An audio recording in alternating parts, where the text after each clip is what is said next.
Arizona football achieves unquestionably the biggest win of the Jedd Fisch era, and it was a team effort.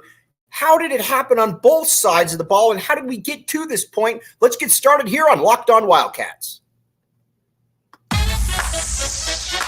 You are Locked On Wildcats, your daily podcast on the Arizona Wildcats, part of the Locked On Podcast Network, your team every day.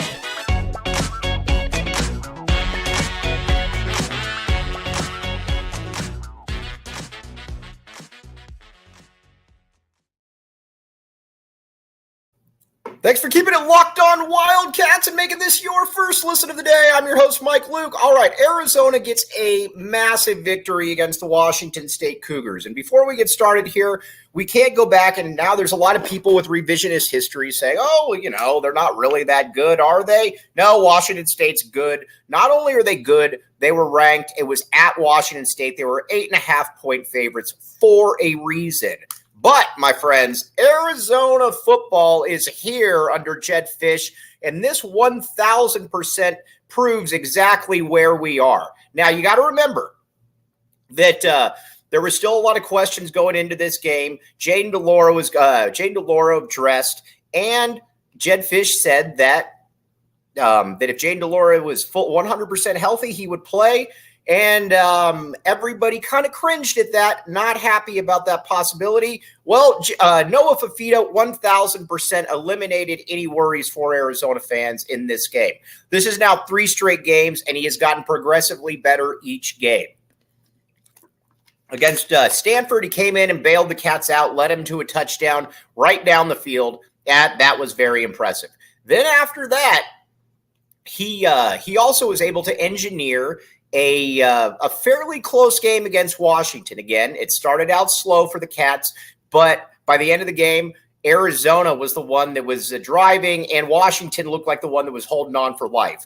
The defense has been very good. We're going to get to that in a minute, but we've got to keep this on Noah Fifita. Then against USC, he balled out. Over almost 400 yards passing, 5 touchdowns, 1 pick. Granted, the pick was a bad pick. Get all of that. But overall, this was a pretty impressive, it was still a very good performance. Then against Washington State, he didn't necessarily have the touchdown numbers that he's had in previous games, didn't throw a touchdown, but he completely controlled that game. And not only did he completely control the game, he was able to get guys into position to succeed, make things happen. There was a play, too, where he was able to get outside of the pocket, and he made a sidearm pass to T-Mac where he split the corner and the safety on the sideline. That was just next-level stuff right there. It was incredibly impressive. And not only was it incredibly impressive, it showed you, too, he is not a game manager. Anybody that tells you that Noah Fifita is a game manager, you need to unfriend this person right now because they don't know what they're doing, and they're doing Noah Fifita, the great Noah Fifita, a disservice. And that he is not a game manager. He is a difference maker of the highest level. And I said it before, and I'll say it again. When Noah Fifita hits the field for Arizona, he's never coming out of the lineup. And I stand by that. Again, many times I'm wrong on stuff, but this was not one of those times. Fifita's an absolute monster, though. And as long as he's here at the U of A, you're going to like your chances of winning a lot of games because he can spread the ball out. Everybody eats when Noah Fifita is out there. And not only that, he just kind of has a clutch moxie to him that a Jayden de Laura just does not have. And that's where I think it's very impressive. And again, look at the numbers here. Obviously, T-Mac and Cowing are going to catch their passes. We all know that. They're fantastic. But look at Tanner McLaughlin, Kevin Green, A.J. Jones, Malachi Riley.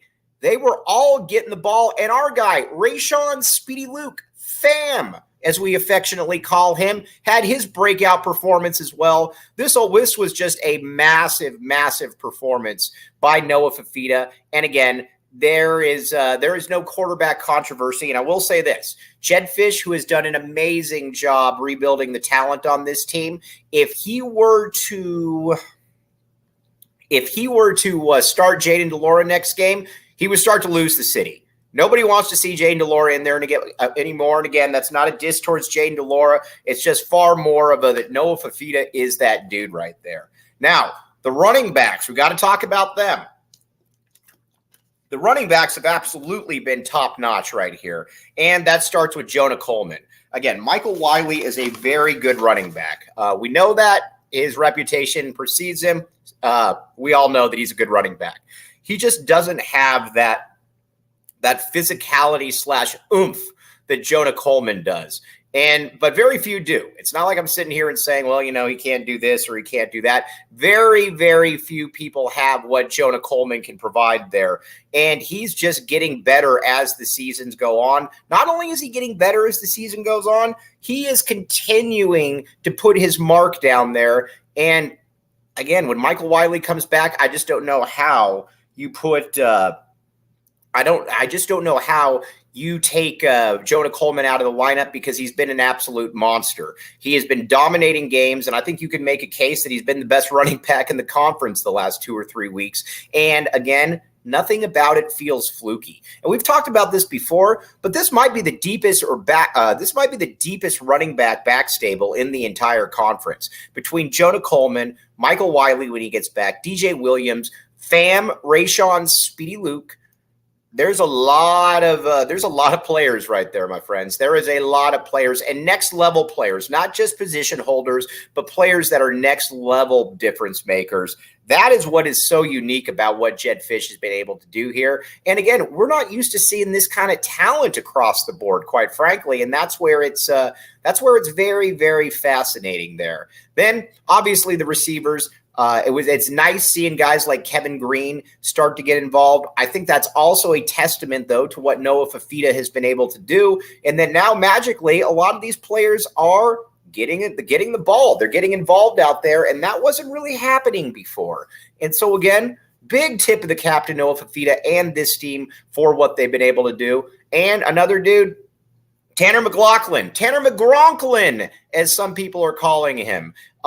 He's an NFL tight end, 6'5", 245, and you could tell that he and Noah Fifita have a very good chemistry with each other. All right, now the offense has absolutely been fantastic. We need to talk about the defensive side of the ball, and we're going to do that next here on Locked On Wildcats podcast. Thanks for keeping it locked on Wildcats and making this your first listen of the day. I am your host, Mike Luke. All right, now the defense. Going into the year, we were pretty straightforward. We were pretty blunt. All we wanted to see was Arizona not have the worst defense in the conference. If Arizona could have the 9th worst defense in the conference, we were going to take that as a win, spike the football, and then move on. But Arizona and Jedd Fisch said, no, none of the hollow expectations. We're going to have a real defense out here. And not only do they have a real defense, I think you can start to make the case it's one of the better defenses in the entire conference. And it starts up front. That defensive line, that's a bunch of bullies out there in a good way. These are big dudes that can play.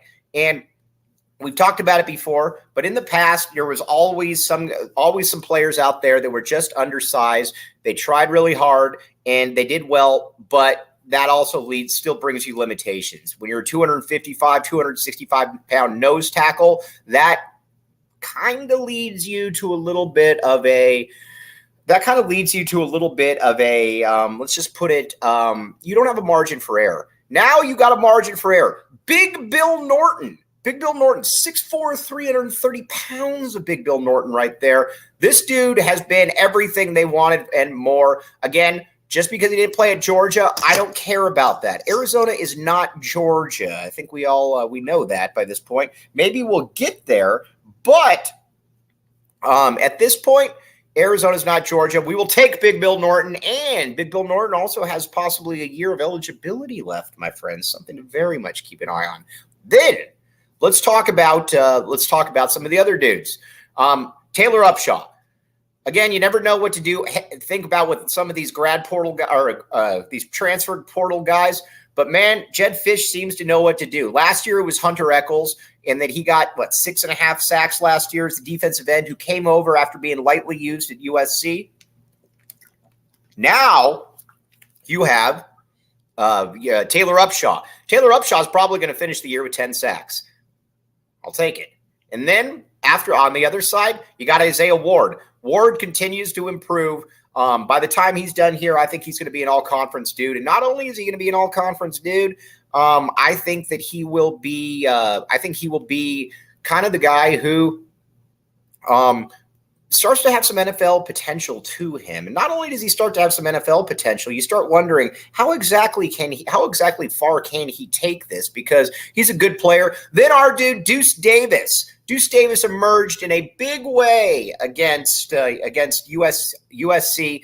Got 16 snaps this last game. He'll get more. Deuce Davis, though, monster. Then at the linebacker spot, Jacob Manu is all over the field. Now, again, I don't know that Jacob Manu is ever going to be an NFL player. As a matter of fact, I would be very surprised if he is. He's a little too short, and he just doesn't quite have those measurables that you're looking for.